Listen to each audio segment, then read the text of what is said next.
سائنسدان تھے. یہاں بڑا سنجیدہ اجتماع ہے، میں بڑی خاص بات کرنے لگا ہوں. سارے سائنسدان کہتے ہیں زمین گھومتی ہے. اعلیٰ حضرت نے اتنی موٹی کتاب لکھی ہے زمین ساکن ہے.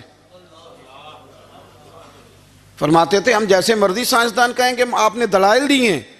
آپ فرماتے ہیں جب نبی کریم علیہ السلام کی حدیث مسلم شریف میں موجود ہے کہ جب اللہ نے زمین کو پیدا کیا زمین کانپنے لگی تو اللہ نے پہاڑوں کو میخیں بنا کے قلعے بنا کے اندر لگا دیا تو زمین ٹھہر گئی. فرمانے لگے جب مصطفیٰ کریم نے کہہ دیا ٹھہر گئی ہے تو سارے سائنسدان بھی کہیں تو ہم ماننے کو تیار نہیں کہ گھومتی ہے. انہوں نے دلائل دیے.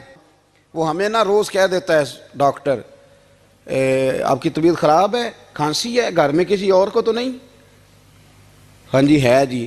وہ کہتا اسی کی وجہ سے ہو گئی ہے. او خدا کے بندے، نبی کریم علیہ السلام نے فرمایا بیماری متعدی نہیں ہوتی، ایک سے دوسرے کو نہیں لگتی. اور بڑے سادے انداز میں مسلم کی حدیث ہے. ایک صحابی نے کہا یا رسول اللہ میرے اونٹ کو اس اونٹ سے خارش پڑ گئی ہے. تو اللہ کے رسول فرمانے لگے تیرے اونٹ کو تو اس سے پڑیا تو اس کو کہاں سے پڑی تھی؟ کہنے لگا جی وہ تو قدرتی معاملہ ہے. تو حضور فرمانے لگے یہ بھی قدرتی معاملہ ہے. اب ہمیں جو مرضی، اعلیٰ حضرت کے زمانے میں لوگوں نے کہا کشش ثقل ہے، زمین اپنی طرف چیزوں کو کھینچتی ہے. دلیل کیا ہے؟ وہ کہنے لگے جی سیب گرتا ہے تو زمین پہ، آم گرتا ہے درخت سے تو زمین پہ، امرود گرتا ہے تو انار گرتا ہے تو زمین میں کشش ہے، کھینچ لیتی ہے. اعلیٰ حضرت فرمانے لگے شاباش، سائنسدان جو کہیں گے ہم مانیں گے. فرمانے لگے زمین نے آدھا کلو کا سیب کھینچ لیا ہے، 1.5 پاؤ کا انار کھینچ لیا ہے، پر ہم نے غبارے میں 1.5 چھٹانگ ہوا بھر دیا، وہ تو زمین سے کھینچا نہیں گیا. یہ کس قسم کی کش سے ثقل ہے؟ یہ ابھی 2 سال پہلے ڈاکٹر عبدالقدیر خان کا مضمون چھپا تھا روزنامہ جنگ میں. وہ کہتا ہے مجھے وہ مولوی چاہیے تھا جس کے پاس قرآن حدیث بھی ہو اور سائنس کے علوم بھی ہوں.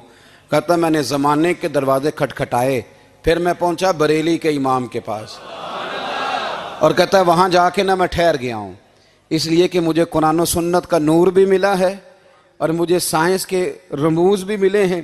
یہ واحد شخص ہے جو دین کو سائنس کا پابند نہیں کرتا بلکہ سائنس کو مدینے والے کا غلام بناتا ہے.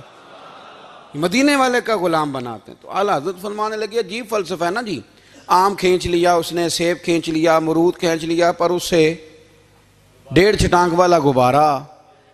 تو لوگوں نے کہا حضور پھر مسئلہ کیا ہے؟ آپ فرمانے لگے مسئلہ یہ ہے کہ ہر چیز اپنی اصل کی طرف لوٹ جاتی ہے. ہر چیز اپنی، سیب امرود انار زمین سے پیدا ہوتے ہیں تو زمین پہ گرتے ہیں. ہوا کی اصل اوپر ہے، اس لیے جب غبارے میں ہوا بھریں گے تو ہوا اس کو اوپر لے جائے گی. ہاں جب اس سے ہوا نکل جائے گی تو پھر غبارہ جو جس کی اصل ہوتی ہے ادھر لوٹ جاتا ہے. انسان مٹی سے بنا ہے تو جاتا کہاں ہے؟ مٹی نہ تے مٹی رہنا.